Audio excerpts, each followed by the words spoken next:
गुरु प्यारी साध संगत जी, प्रेम से कहना धन निरंकार जी। आशा करती हूँ सद्गुरु माता जी की कृपा से आप सभी अच्छे होंगे। आज मैं आप सभी के लिए एक नई साखी लेकर आई हूँ। साध संगत जी, कभी भी अपना कोई काम निकलवाने के लिए दूसरे इंसान को झूठ ना बोलें, क्योंकि क्या पता आपका वो झूठ कब सच बन जाए। कुछ कहा नहीं जा सकता। साखी का विषय यही है, चलिए सुनते हैं आज की ये साखी।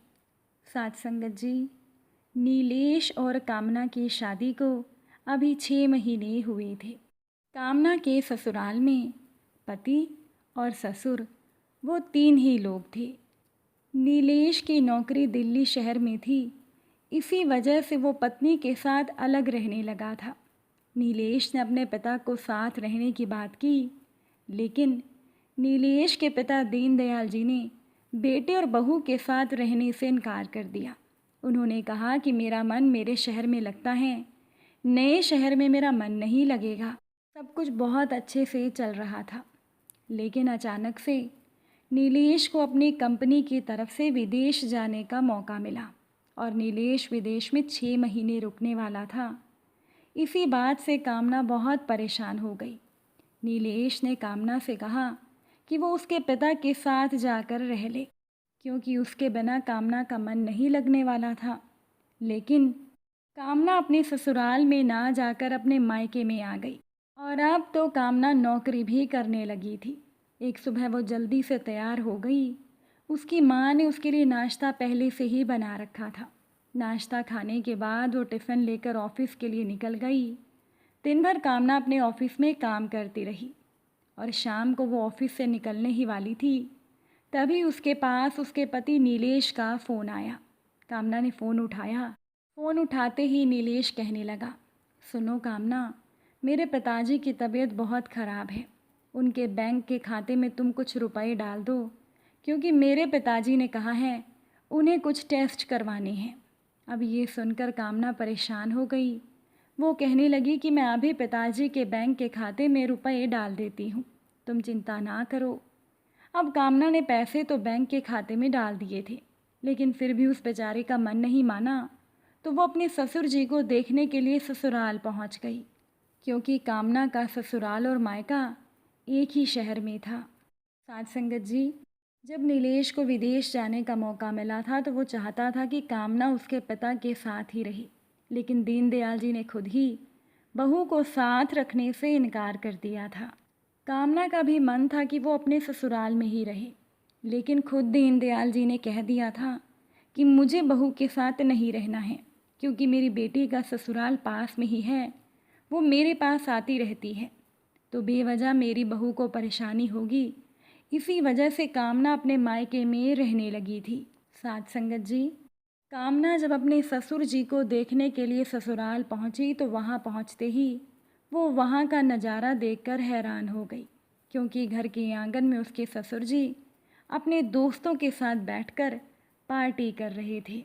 अब अपने ससुर जी को साल में देखकर कामना कहने लगी, पिताजी, मुझे तो नीलेश ने कहा था आपकी तबीयत बहुत ख़राब है और मैंने आपके खाते में रुपए भी डाले थे, लेकिन आप तो यहाँ मज़े से खा पी रहे हैं।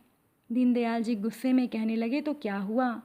मैंने तो पैसे मांगने के लिए बीमारी का बहाना बनाया था, इसमें तुम्हें क्या करना है? और वैसे भी अब मेरे बैंक के खाते में रुपए तो तुम्हें भरने ही होंगे। मेरा बेटा मेरी बातों पर यकीन करेगा, देखना वो तुम्हारी पूरी कमाई मुझे दे देगा और तुम सच्चाई जानकर कुछ कर भी नहीं पाओगी, मुझे रोक नहीं सकती। कामना को गुस्सा आ गया। उसने उसी समय नीलेश को फ़ोन लगा दिया और कहने लगी कि मुझे तुम्हें कुछ बताना है, पिताजी बीमार नहीं हैं। अभी तो कामना बात कर ही रही थी कि तभी दीनदयाल जी ने अपने दोस्तों को जल्दी से जल्दी वहाँ से जाने के लिए कह दिया। खुद वो अपने कमरे में जाकर बिस्तर पर लेट गई। दूसरी तरफ नीलेश कहने लगा, ये तुम क्या कह रही हो? ये कैसे कह सकती हो कि मेरे पिताजी बीमार नहीं हैं? कामना कहने लगी कि जब मैंने पिताजी की बीमारी की बात सुनी तो मैं उन्हें देखने के लिए आ गई, लेकिन यहाँ पर आने के बाद मैंने देखा कि वो अपने दोस्तों के साथ पार्टी कर रहे थे। रुको, मैं अभी तुम्हें वीडियो कॉल करके दिखाती हूँ। इतना कहकर जैसे ही कामना ने कॉल लगाकर पीछे देखा तो पीछे कोई नहीं था। वहाँ तो ऐसा सन्नाटा था कि मानो वहाँ पर कभी कोई आया ही ना हो। वो हैरानी से ससुर जी को ढूंढते हुए उनके कमरे में गई तो उसने देखा कि दीनदयाल जी चादर ओढ़कर लेटे हुए थे। अब नीलेश ने जब अपने पिता को वीडियो कॉल पर देखा तो वो कामना को डांटने लगा। कहने लगा, क्या तुम पागल हो गई हो? देखो मेरे पिताजी कितनी तकलीफ़ में हैं। तुम वहाँ गई हो तो मेरे पिता का ध्यान तुम्हें रखना चाहिए, लेकिन तुम तो उल्टा मेरे पिता के बारे में मुझे झूठी बातें बता रही हो।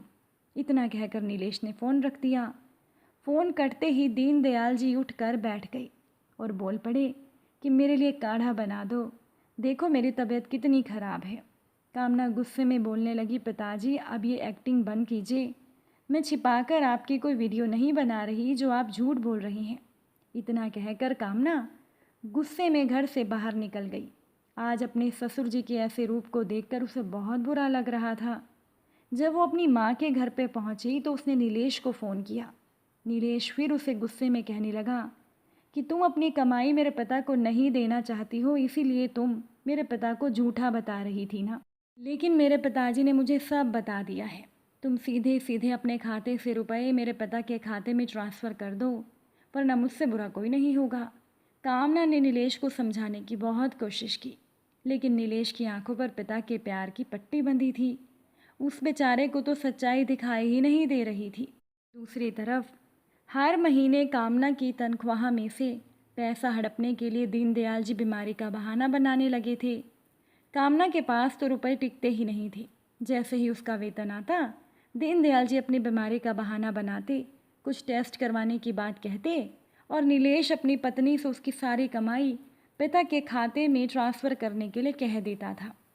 साथ संगत जी, अब आप सभी यहाँ पर ये सोच रहे होंगे कि नीलेश अपने पिता के खाते में पैसे क्यों नहीं ट्रांसफ़र करता था, क्योंकि नीलेश का सारा वेतन तो जो फ्लैट उसने लोन पर लिया था और जो कार उसके पास थी, उसका लोन चुकाने में उसका वेतन चला जाता था और बाकी उसे अपने खर्च के लिए भी रुपए चाहिए होते थे। इसीलिए कामना अपने पति को कुछ कह भी नहीं पाती थी, और अगर वो ससुर जी के खिलाफ एक भी शब्द बोलती थी तो नीलेश उसे सहन नहीं करता था। इधर दीनदयाल जी झूठ बोल बोल कर अपना बैंक का खाता भरे जा रहे थे, और फिर तो दीनदयाल जी को उनके कर्मों का ऐसा फल मिला कि उनकी रूह ही कांप गई। साथ संगत जी, दीनदयाल जी हमेशा अपने बीमारी का झूठा बहाना बनाकर बेटे से रुपए मांगते रहते थे, लेकिन एक दिन सचमुच ही उन्हें चक्कर आ गए, वो गिर गए। उनकी बेटी जब उन्हें लेकर डॉक्टर के पास पहुंची तो वहां पर उनकी कुछ जांच हुई। जांच करवाने पर यह पता चला कि दीनदयाल जी को तो कैंसर हो गया है, और वो कैंसर भी आखिरी स्टेज पर है। अब तो दीनदयाल जी बहुत घबरा गए। रोते रोते उन्होंने नीलेश को फ़ोन पर सारी बातें बता दी, और इसके बाद नीलेश ने तुरंत ही कामना को फ़ोन किया और ख़ुद भी वो विदेश से अपने देश में आने के लिए निकल पड़ा। कामना भी भागते हुए अपने ससुर जी के पास पहुंच गई। तब दीनदयाल जी रोते हुए कहने लगे, बहू मुझे बचा लो, मुझे तो बहुत गंभीर बीमारी हो गई है, मुझे कैंसर हो गया है, वो भी आखिरी स्टेज पर हूँ मैं, और अब तो मैं नहीं बचने वाला। इतना कहकर वो रोने लगे। कामना का मन भी भर आया। वो भी सोचने लगी कि जब मेरे ससुर जी की तबीयत अच्छी थी तब ये बीमारी का बहाना बनाते थे, और वैसे भी कहते हैं कि हमेशा इंसान को अच्छा ही बोलना चाहिए, क्योंकि कभी कभी बोला हुआ सच भी हो जाता है। कहीं ऐसा तो नहीं कि मेरे ससुर जी ने बार बार ये बोला और उसी वजह से उन्हें ये बीमारी लग गई होगी। कामना तो बहुत घबरा गई। अब डॉक्टर्स ने इलाज तो शुरू किया, लेकिन दीनदयाल जी के ठीक होने की उम्मीद बहुत कम थी। उन्होंने झूठ बोल बोल कर जितने भी रुपए अपने बैंक के खाते में जमा किए थे, अब वो सारे रुपए सचमुच उनके इलाज में लगने लगे थे। लेकिन 4 महीने तक बहुत सारा कष्ट भुगतने के बाद दीनदयाल जी इस दुनिया को अलविदा कह गए।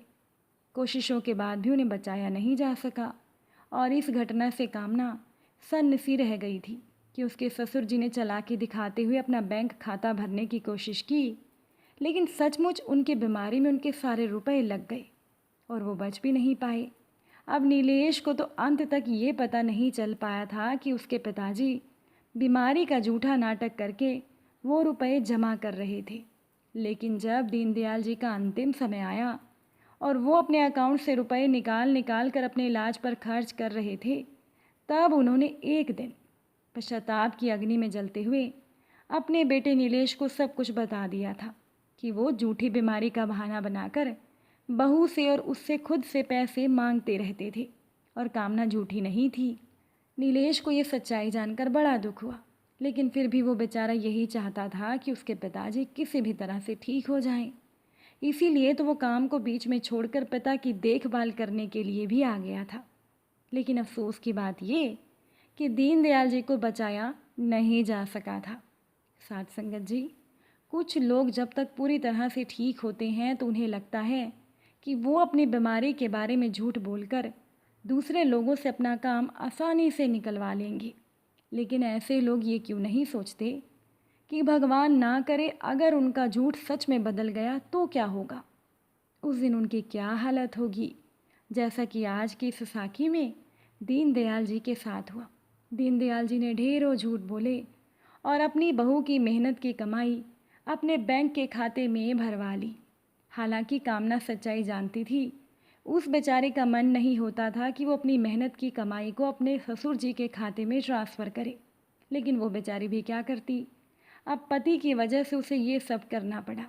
लेकिन दीनदयाल जी का जो झूठा बहाना उन्होंने बनाया था वो सच हो गया, और जो पैसे उन्होंने अपनी बहू से हड़पे थे वो सभी उनकी बीमारी पर ही लगे थे, और फिर भी वो इस दुनिया को अलविदा कहकर जा चुकी थी।